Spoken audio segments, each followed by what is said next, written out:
Ovdje smo na prohaski u Rapcu, na početku protupožarnog puta koji vodi u Kose. Nedavno je obnovljen i proširen i sve je omiljeniji među izletnicima. Ukratko rečeno, svježi zrak, prekrasni vidici i sve više šparogi.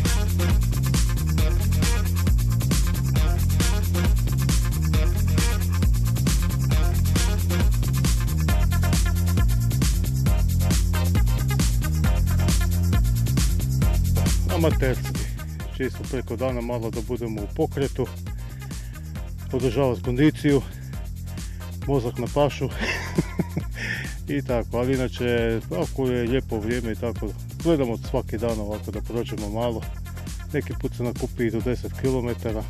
Super je malo šetati, skupljamo vitamin D i lijepo je, baš u prirodi, tišina, sad su šparuge malo i mir, baš je lijepo.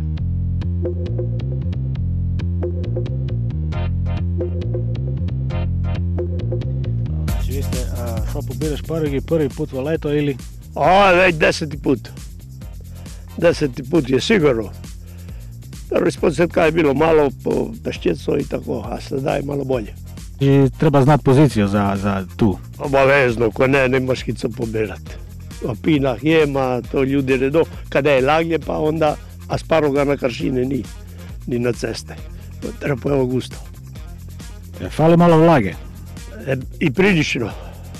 Vlage fali za sve, ne samo za šparogu. I za masline, i za sve živo. Noćas će prit nešto i jutre. Ne, nedelju.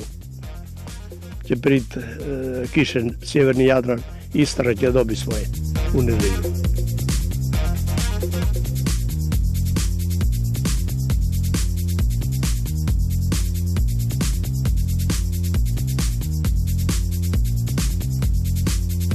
Naš put bliže se kraju.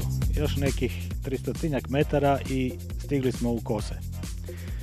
Krenuli smo iz borove šume, a sada smo u čistoj suprotnosti među kamenjem, kušem i smričem.